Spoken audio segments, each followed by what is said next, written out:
Hur upplever den kristna minoriteten vardagen i Israel?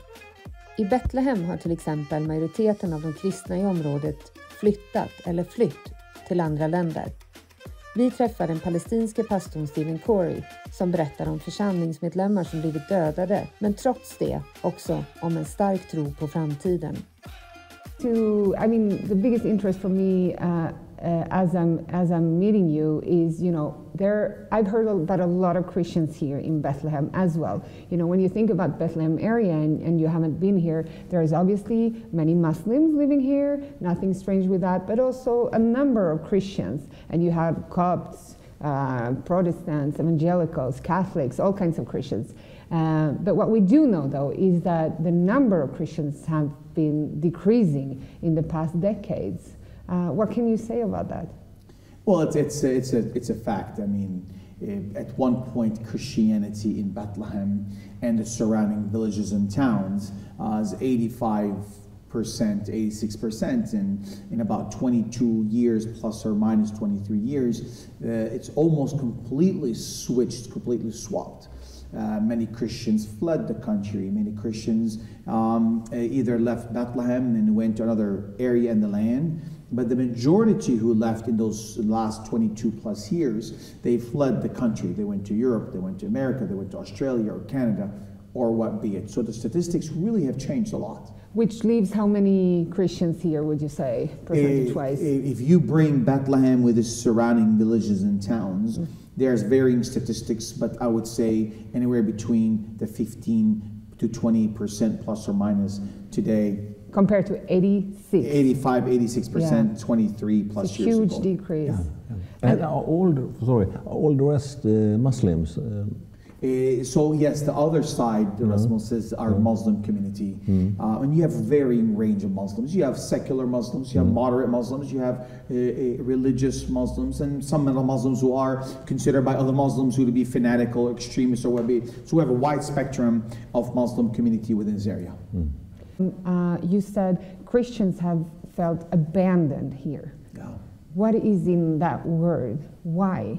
Abandoned by who? Many different categories? Yeah, it's a great question.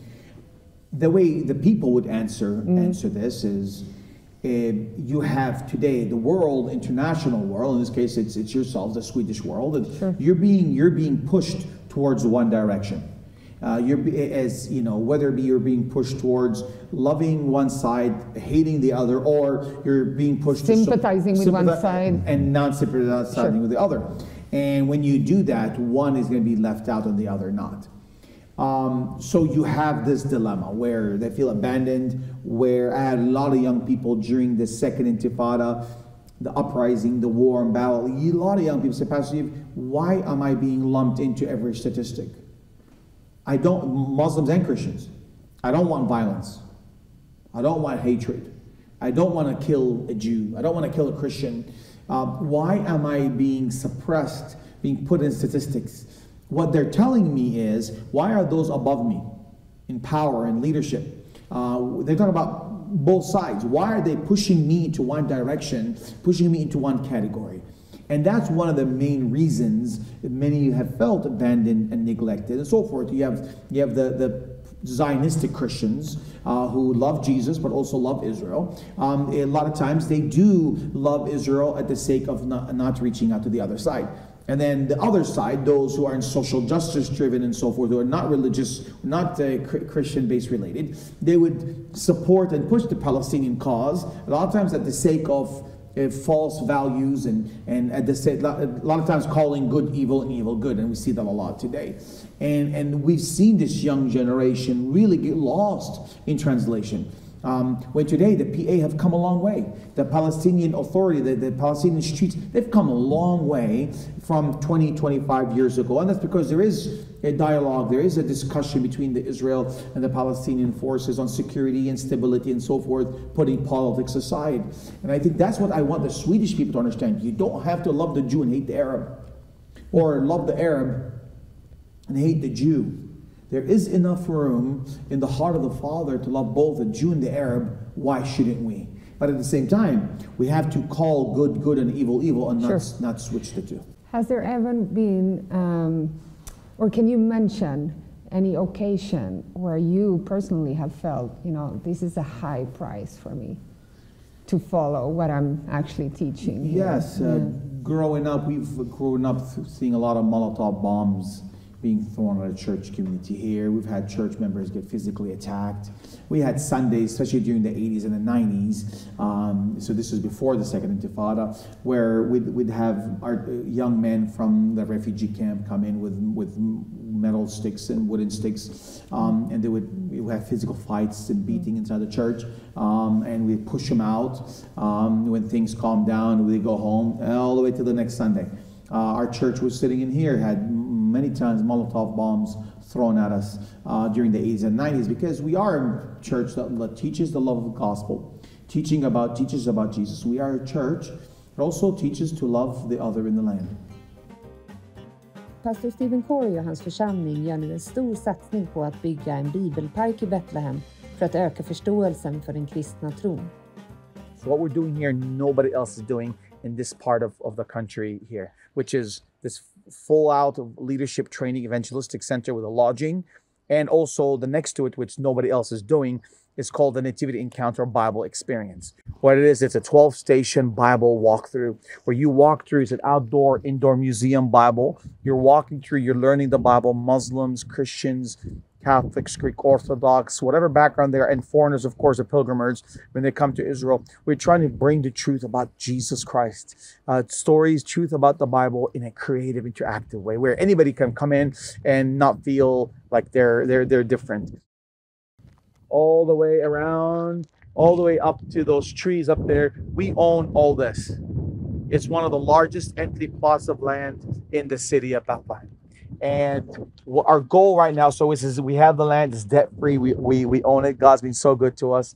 And now we have the favor of the local community, we have the favor of the municipality to begin putting the vision together. And we're asking Christians around the world, starting from Europe, to not only pray, but to ask, how can we have legacy in Bethlehem? This is legacy, preserving Christianity, preserving the message of Jesus, and standing up with us. So we're asking people to pray.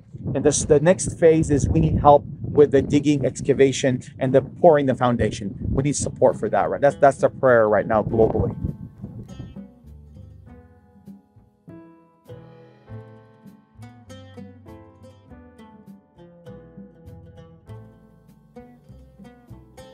Doris bor i Jaffa och är, som hon själv säger, palestinier, Israel och kristen.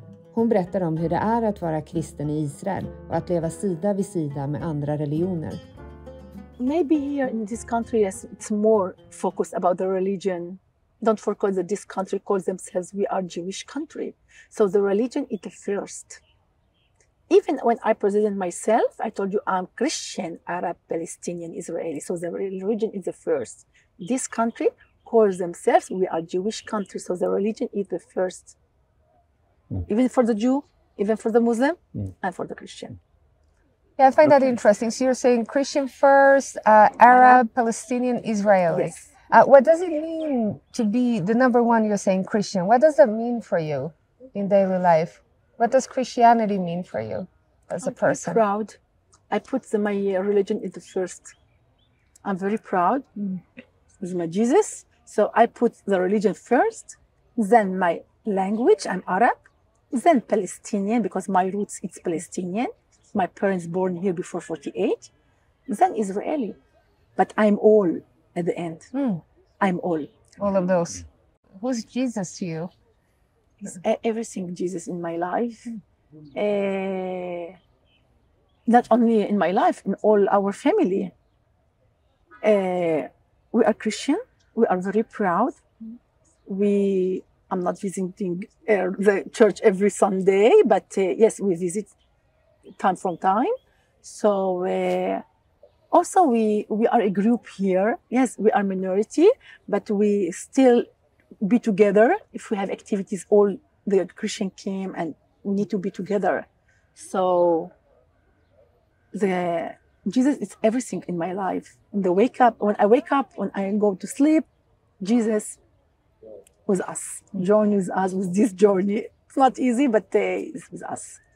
I read the other day that actually Israeli people, they are ranked as the fourth happiest people in the world. Yes. After Finland and Switzerland, I think, and some other country. I was shocked with this issue. Why? Can you identify? Yeah. Why were you shocked? You can imagine how many problems we have here. Exactly. And still we have smile. Yeah. The people here in Israel, they like to have fun.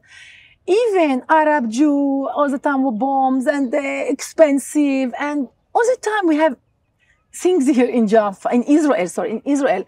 We are not calm people.